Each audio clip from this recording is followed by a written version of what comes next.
Hey YouTube, so today we're going to show you how to replace a starter on a Lexus LS460.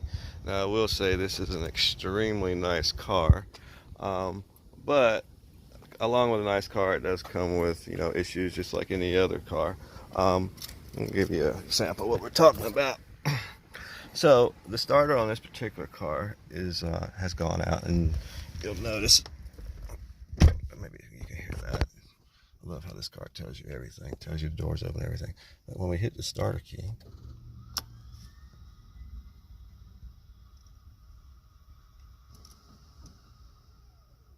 hear that noise?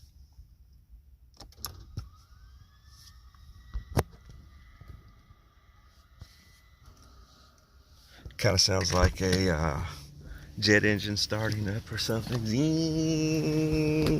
Yeah, see if I can do it again.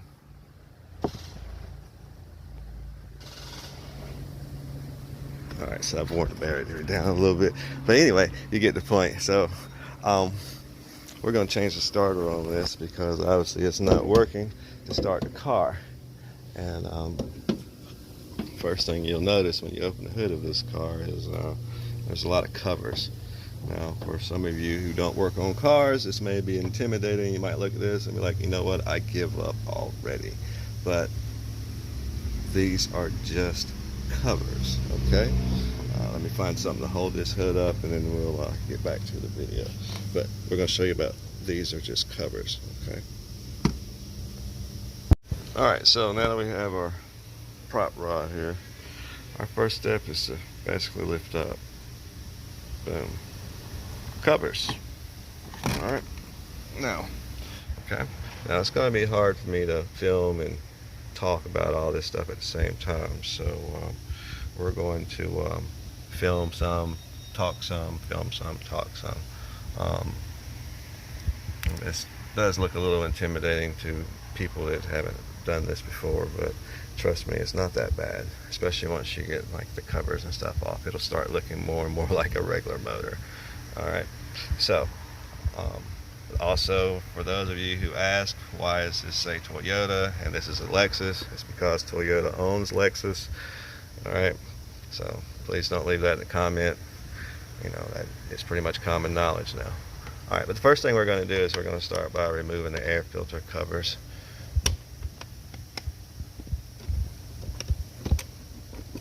Alright, you'll need a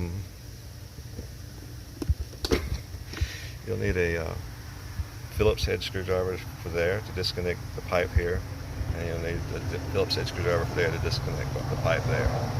Your electronic fitting, you'll simply squeeze and pull to disconnect that.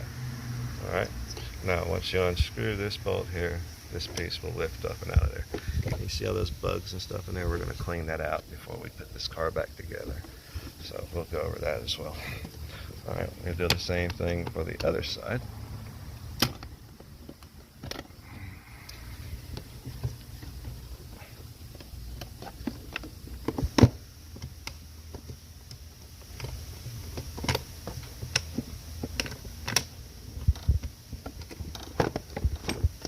Alright, I'll get a screwdriver and remove that, and then we'll be back.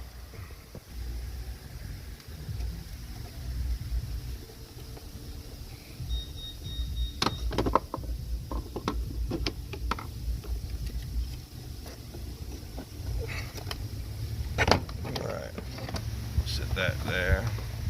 The bugs won't move that. The next step is we'll need a 10 millimeter socket there and there to remove this box as well. Alright, and then we're going to do the same thing to this side here. Alright, this one you can pull that one up first and then flip it over so that you can reach the connector. It's kind of hard to get to if you don't have it disconnected there.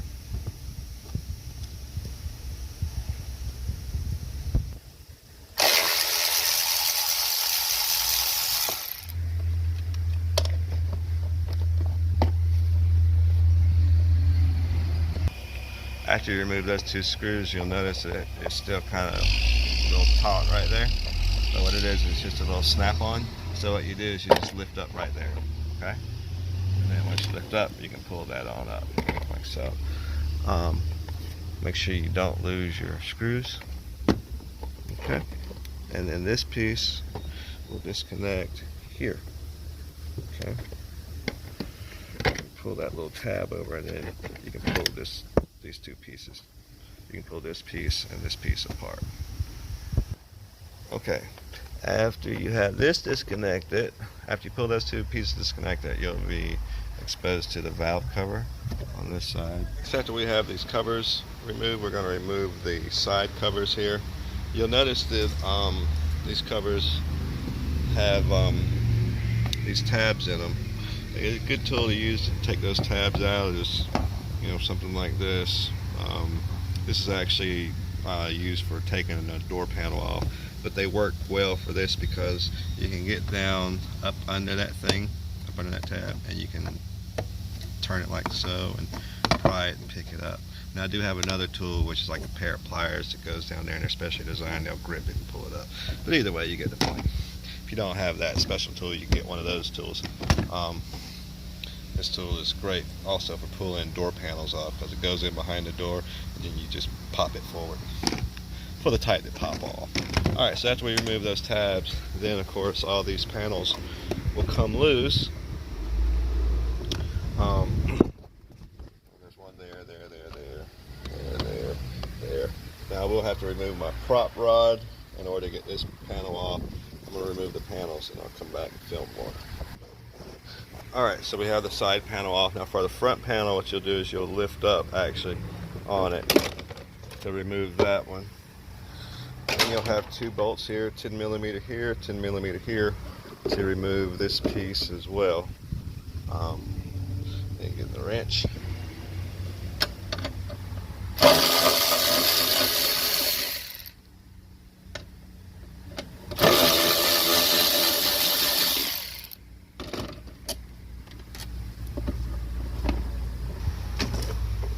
Alright, so now you have access to the front of the vehicle. So that you don't lose your screws, I like to put them back into place that I took them away from. Makes it a lot easier. And we'll notice on this vehicle that we also have a leaking radiator. Oh wow. See, with those covers there, you can't tell those type things until you start removing stuff. But you see all that build up there, that's obviously the radiator is leaking out of the seam. Back to what we're doing here. These you can squeeze and move. Alright, then you'll pull that off. Pull this one off. Put that off to the side. You'll need this out of the way because we will be removing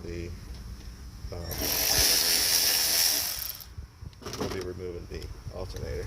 So we want to get down and get to the front of the vehicle. Release that clamp and then slide forward, lift up. That's out of the way.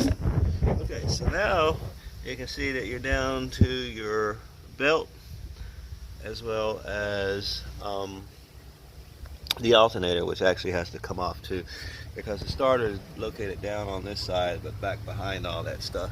So we'll come over here and remove the belt first, and then we'll remove the alternator. Alright, so now we're going to take the drive belt off as well as the alternator, and you'll notice you have all this stuff over here in the way. So if you want to make it a little bit easier, go ahead and remove the reservoir on this car, the coolant reservoir. And once you move that out of the way, it gives you a lot more space to work on because you're going to be working down on this area trying to take the alternator off. Now, I've noticed that this car, for some reason, has been blocked off here, and looks like it's blocked off or broke off there.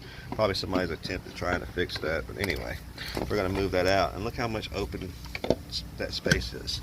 Alright, so now we can get down to that drive belt tensioner, and basically we're going to put a wrench right there. We're going to turn that down like that, and that'll release the tension on the belt. We can pull the belt off. Then we can go and focus on the alternator. Alright, but so that we get this out of our way so we have clear view, we'll also remove this clamp here. So if I can squeeze that by hand. Yeah. If you have antifreeze in the car, and of course it would leak a little bit once you take this reservoir off. So if you did have antifreeze in this, you could easily take and pour it off into a container, you know, because it's, you know, you can pour it out into a container there. Or you could pinch this hose off, and then once you remove it, it's not going to run out of there. Alright, so it's going to take me 2 hands to do that. Give me just a second and we'll get that loose, and we'll come back to filming. Alright, so to take the belt off, you'll put a 14mm socket there. You pull down on that, and that'll allow you to pull the belt. Hold up. Shit. Alright, so to remove this belt, what we're going to do is put a 14mm socket here on the tensioner, and you'll basically pull up on it, and when you pull up on it, that gives you enough, that lets the belt loose enough so that you can actually pull it forward. I'd already removed the belt. I don't want you to think that I just did that and then I can reach in and pull it. I already pulled it loose. But basically, it's going to take 2 hands too. But anyway, you'll pull that up, and then as you have that up and you're holding it, you'll reach down and pull the belt off. Okay, pretty simple. So we'll move that out the way onto the side there. Don't necessarily need to take it all the way off, because again, our only thing we're trying to do is get over here to this alternator to remove it out of the way. Alright, so you want to disconnect your battery terminals next, which is located up under this panel. Again, you have some of these tabs. You'll pull that tab there, pull that tab there, and you get right there. That's your negative terminal. You could reach that with an extension actually and pull it off if you didn't want to remove this up here. So either way, but it's easier if you just take this off and get to it if you don't have the right tools to get in there. And this is a 10mm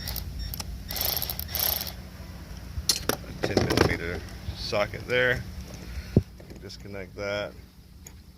Alright, now we can get back and focus on the alternator, like I said, which is down here. Alright, so on that, you'll notice you have there's a screw there, there's a bolt head there, and then up above it there's another one right there. If you can see that down there. So we'll take this loose and take that loose, and I think there's another one in the back. Then the alternator will slide out of the way. Now, if you really needed more space, you could go ahead and drain the radiator. You could remove this radiator hose and get in there too, but I'm not going to remove that. I don't want to have to go through all that, so I think I can make it without doing that. A couple things in removing, before we get down to removing the alternator. You want to take these 2 connectors off. There's a bolt here. You take that out right there. See, it went in that hole. I already took it out. Take that bolt out, and then you want to slide this piece off here. And what that does is it allows you to lift up on this wiring harness and get more space down in there. If you needed more space than that, you could come over here and you could disconnect this one. All right, and that lets that wiring harness move farther out the way. Alright, so now you can really see down in there what we're talking about. So you need to remove this bolt here. That's a 14mm. There's a bolt under it. It's a 14mm. There's a bolt behind it. That's a 14mm. And there's also another bolt back there too. It's a 14mm. At the top you have 2 studs with nuts. At the bottom you have 2 bolts. So you'll remove those, and then the alternator will come off. And there's also a wiring harness down there on the back that comes off as well. So we're going to remove those bolts, and then we'll drop the alternator out. Alright, so on the alternator, you'll notice that bolt there, that nut. Alright, so you'll take that nut loose, and there's a nut behind it. And also, one other thing that's going to help you out, I can't really get my hand down there filming. You see down there at the bottom, okay, that wiring harness is connected right there. You'll reach in there, you can use a long screwdriver and pry that off. Alright, that way that wiring harness will move. Remember, we already have it disconnected up here, so it can move out of the way. Alright, and then at the bottom under there, there's also 2 long bolts. still need to come out, and those are 14 millimeters. All right, so I'm gonna pull those off, and then that alternator will fall out.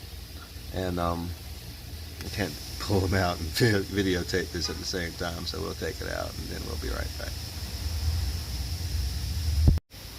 All right, so I pointed out the screws to you that you have to remove, but in order to get to them, there's a few things you need to remove first. And the first thing you need to remove is the dipstick, and you'll do that by removing this 10 millimeter bolt here. All right. Okay. So, and the reason you're doing this is because this dipstick comes up over the and blocks. I'll get you a good view of that down there. And blocks the wiring harness connector that you have to get off, and that's going to be the wiring harness connector for the alternator.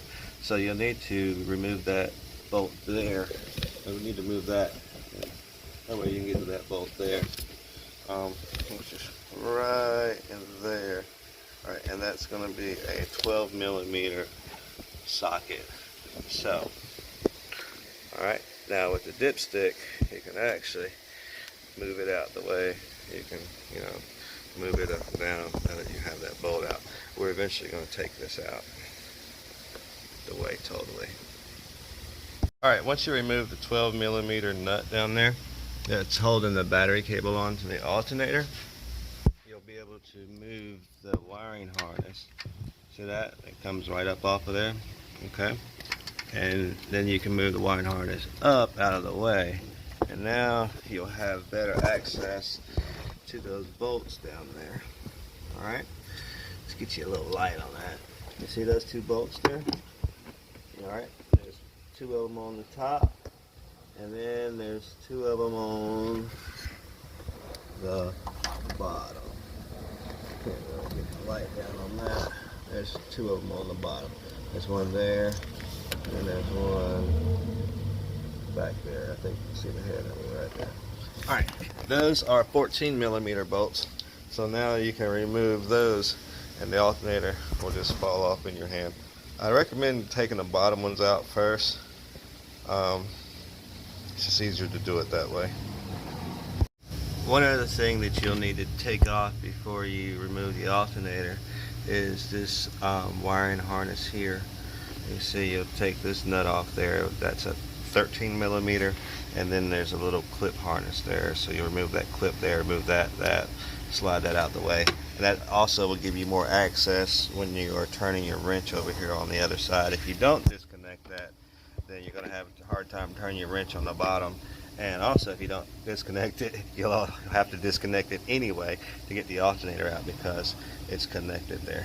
I mean, you could just pull that, but go ahead and disconnect it, and that way give yourself plenty of space because you're going to need it to get those bottom two nuts off I was telling you about.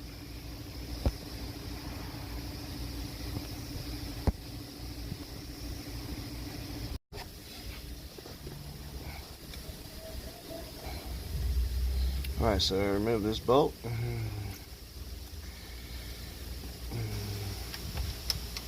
Alright, and now you see it's still connected here. So you can actually pull it out. Use a screwdriver to pry it off the little tab.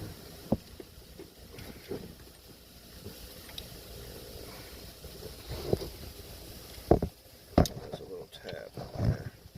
Let me get a screwdriver and just pry it on out. That way it'll be out of our way. Okay, now that that wire is moved out of the way, and if you use a screwdriver and push down on the bottom portion of that tab right there, that thing will open up. There's a tab down there. If you press on it, and that thing will open up like so and release that wire. Alright, then once you push that wire out of the way, now you have clear access to your bottom bolts, as you can see there. And again, those are 14 millimeter bolts. We'll take those out, and our alternator will be out of the way. Alright, so that's the back bolt there.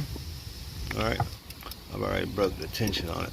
I wanted to point out that if you have a long flex head ratchet like this, it makes it a lot easier to get in there. That way you can swivel the handle. I've got one a little bit shorter also that does that. Now, as far as the quality of this particular ratchet, that's a different video. It's not my favorite ratchet. I've got some that are better than that. But anyway, it's a little floppy. But usually a long handle ratchet like that gives you extra leverage so that you can break those bolts. Once they get loose, you can actually undo them by hand once you get them loose. And break the initial tension on them. So.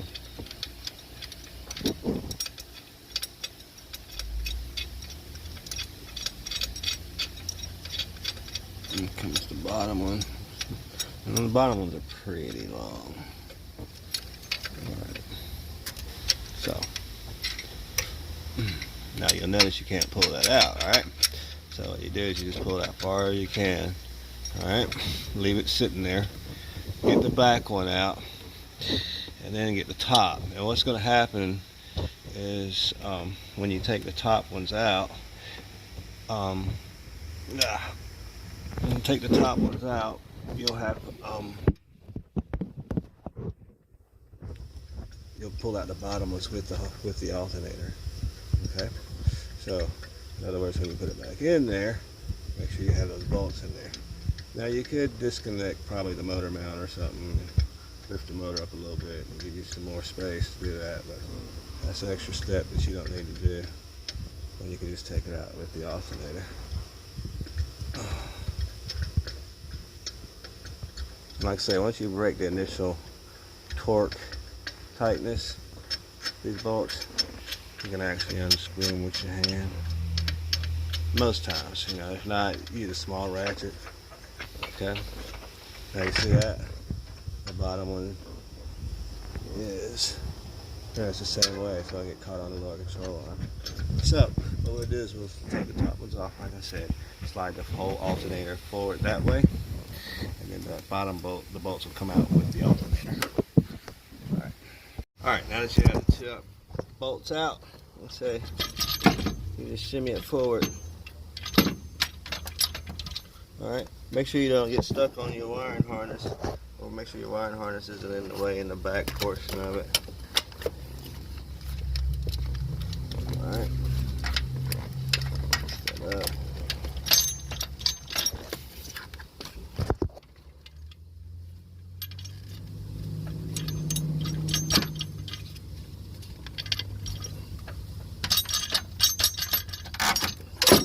Okay, you see, alternator just falls right out. All right, now we can take and remove this. You may need to remove your bottom radiator hose if you don't have enough space. That'd be easiest, but do remember you have liquid inside this 9 times out of 10, so catch that, put it in the approved container. But right now we're just going to move that out of the way. Okay, now, or you could try to squeeze it out on this side, but the thing's pretty big, so you need to remove that lower radiator hose right there to get that out of there. All right.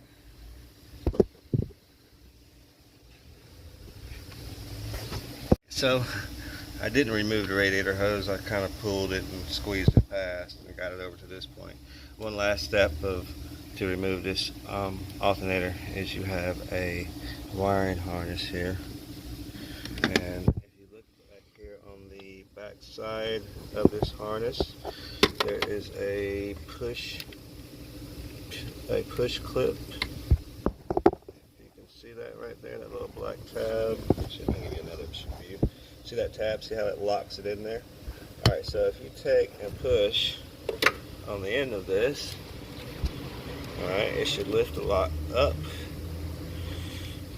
and you should be able to wiggle and pull that out. All right, now your alternator's disconnected, and you can lift it up out of there. One of the bolts got stuck, but it fell out. Oh my God, this is a heavy alternator. Good gosh, this alternator is a lot heavier than It looks it's a lot heavier than the average alternator. Must be some quality there. Who is that by? Alright, by Toyota, of course, because it's a Lexus. Alright, so that concludes the part of taking the alternator out. I'm doing multiple videos on this car, so we're going to continue on to the next part of the other video. But for those of you that just needed to see how to do the alternator, at this point, you got the alternator out. Installation is the reverse of taking it out. If you have any questions or comments, please post, chat, subscribe, and share this with the world. And thanks for watching. Alright, so now that we have that alternator out of the way, we're going to move on to the next step of this job. Alright, and that gives you a view. And remember, we also have to take out the exhaust pipes, exhaust manifolds. And now you can see, let's get you a view of that. You can see the studs for the exhaust manifold down through there. Alright, hope I'm giving you a good view of that. I can't see the camera, so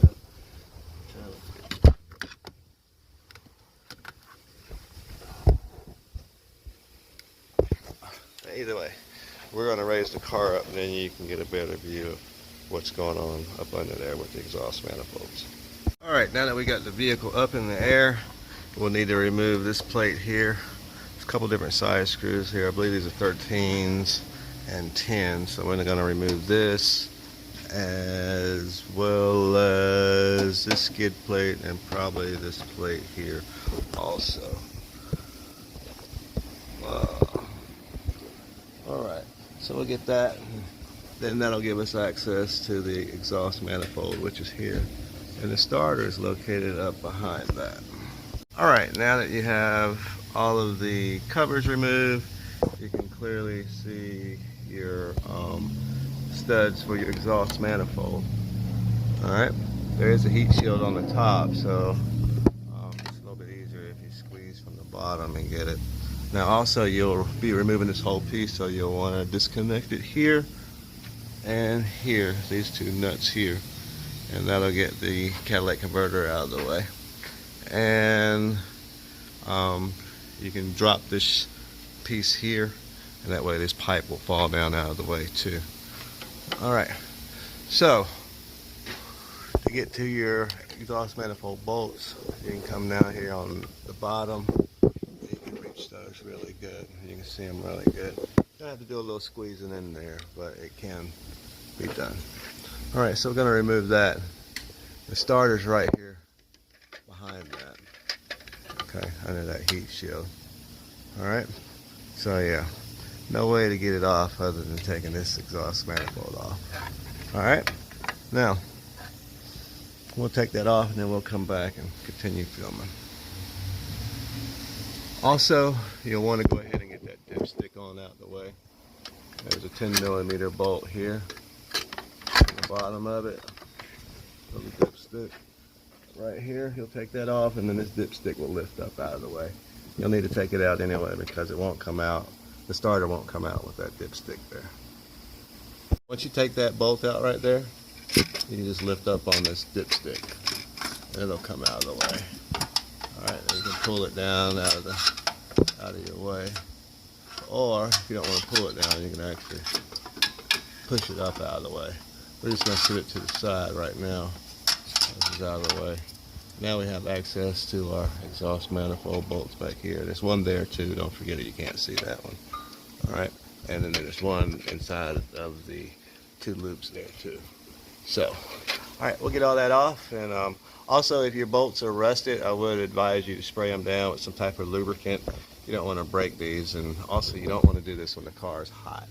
Of course, all the time it takes to get everything else off, I doubt your car is still hot when you're doing this. But either way, alright, we'll take this off. Also use a wrench on this side and use a socket on that side because there are some nuts there. Alright, I'm not sure what size it is yet because I haven't gotten to it. Bolts in the back for here and the flange are 14mm, your exhaust manifold bolts are a 12 millimeter, and you'll want to use a 12 millimeter deep 6-point. Deep 6-point. Don't use a 12-point.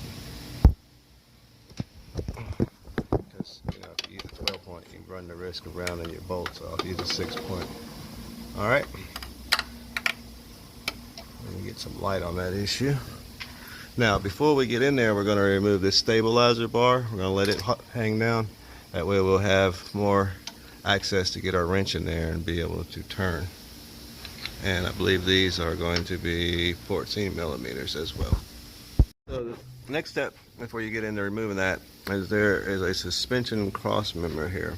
All right, there's two 10 millimeters here. You can take that little shield off, but actually you can leave that on there.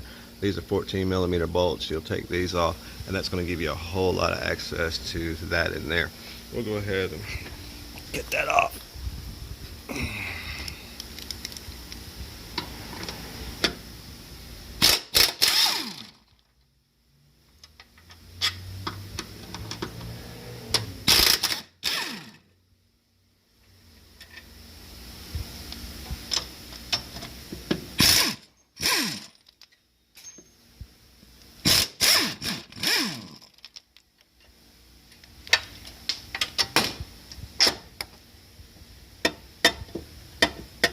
Your last bolt.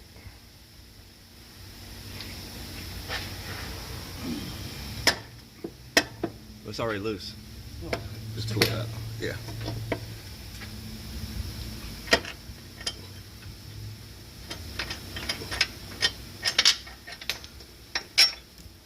All right. So now, boom. Now you can see up in there.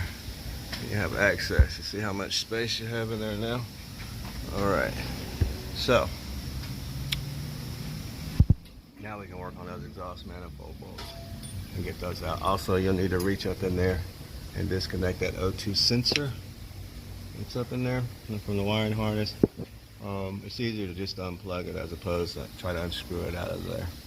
Alright, then use your 12 millimeter, and now you can get to your exhaust manifold bolts. And we're going to go ahead and take those out, drop this exhaust manifold. And there's the starter right there.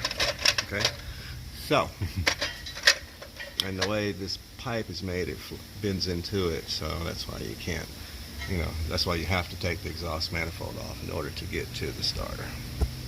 But we're almost there. Quick tip on how to get your exhaust manifold bolts off. We've got the exhaust manifold off now. Being that it's up in there, something that makes this job really, really easy is if you have a swivel socket. This is a 12 millimeter socket with a long extension. And what it's able to do is go up in there at an angle, and then you can swivel it whatever way you need towards you and put your air gun on it or your wrench. In my case, I use the air gun. So as you can see, how that goes up like that or like that. You can reach over. It gives you the extension like that, because obviously your air gun can't fit up in there, but this extension and swivel can. So we were able to do that. Also, like I say, you don't want to forget your O2 sensor, which that's the O2 sensor plug right there. That just basically unplugs. Now you have a heat shield. You can take that out of the way if you need to, but if you want to, you don't really need to. The next step of this process is you're going to take the heat shield off of the starter. Okay, now that we have access to the starter. And one last thing, in dropping the exhaust manifold, you will have to drop these two bolts here on the bottom of the transmission, because this bracket is on the back of one of those flanges. So you need to move that out of the way. You don't necessarily have to take the exhaust system off. I think the book says take the whole exhaust system off, but you don't need to do that. We're just doing the starter. So get that exhaust manifold out of the way. And I think it even says you can take the motor mount bracket, support bracket off, but think about it. If you do that, then you've got a motor that you're going to have to lift back up, or you'll be, depending on how you do it, you might be compromising your safety up under the vehicle. So with that extension, that little tool I showed you, you won't have to take off the motor mount or the support bracket. Okay, so now we're going to use a 10 millimeter to take off that heat shield.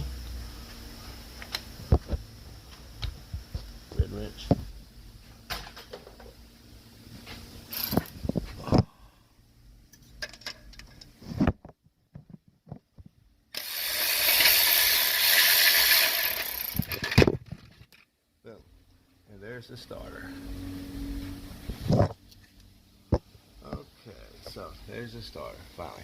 Now this job is starting to look like a regular job, okay? So you've got a couple bolts to hold it in, and you have a couple clips that you need to move. Covers, rather. All right. So this job is just like any other car. Oh my gosh, it's a Lexus. It's got a starter just like any other car. It's just hidden down in here, okay? And once you get to it, I mean, heck, the battle's over now. So this cover, it comes off. You'll need to pry that cover off in the back. And you can actually take it all the way off. And what happens, there you go. That gives you access to your bolt there for your wiring harness. That way you take that off first, and then we'll come over here and work on these bolts here and drop the starter on out. All right.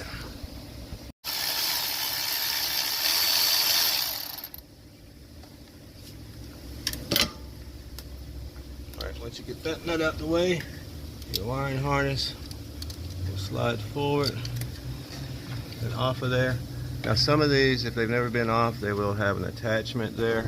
That's what's holding the wiring harness on.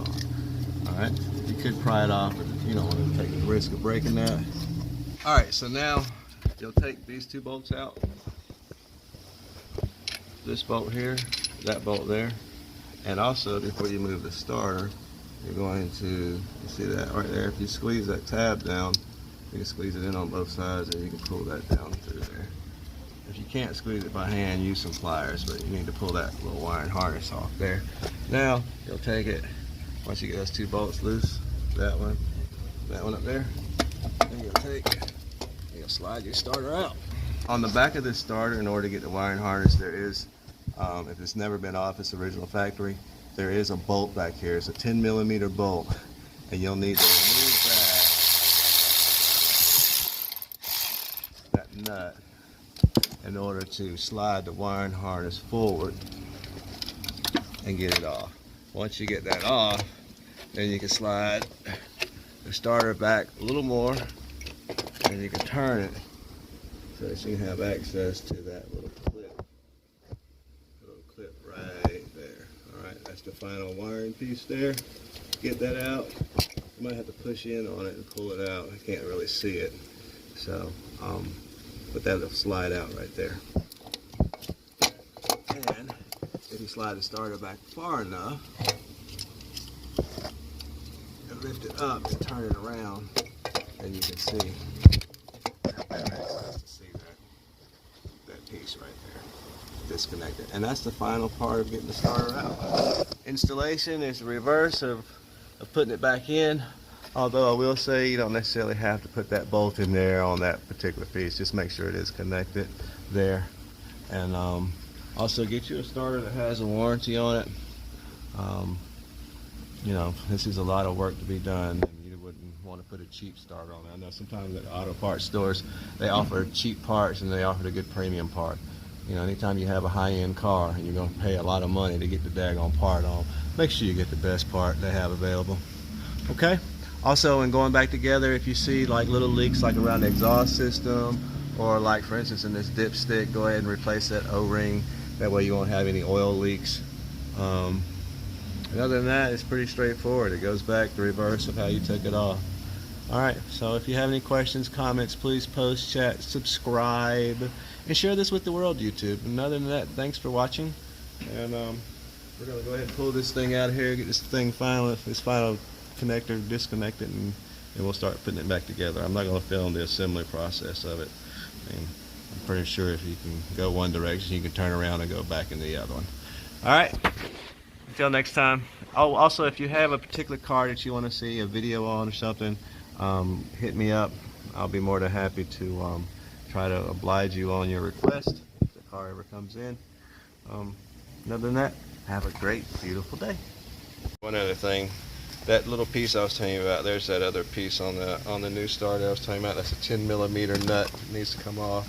And there's that lock on the very back. You might need to take like a little screwdriver or something to stick in there to release it, to pull it out if you can't squeeze or push that pin.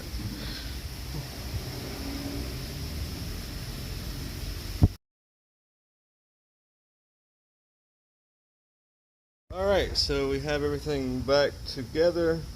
As you can see, there is a lot of engine under this hood. Now, of course, we don't have the covers on, but we will put the covers on. We'll go ahead and push our button. See what we got. Make sure everything's connected good. Yep. We'll go ahead and push our button. See, get our start on. Oh, battery's dead. Well, we'll charge the battery up, then we'll do that.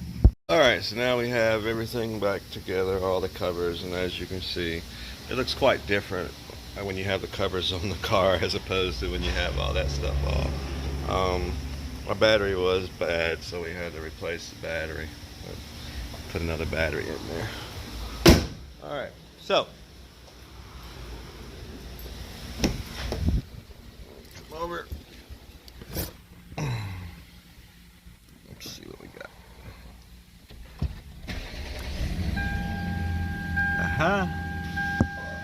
Success.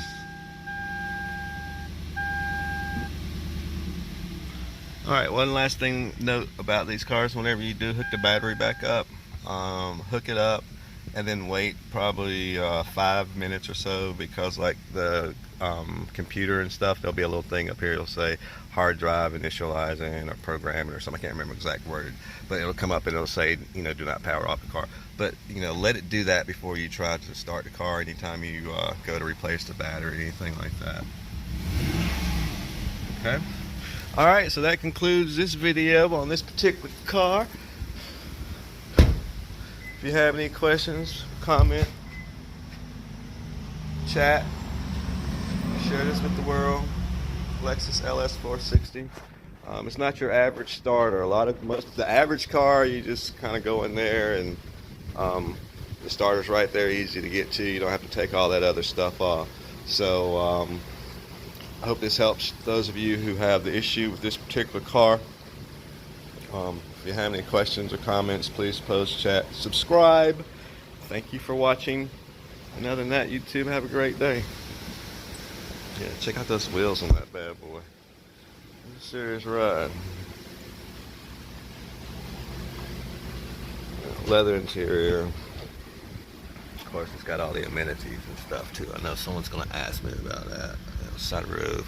I mean, it's a very, very nice plush ride, you know what I mean?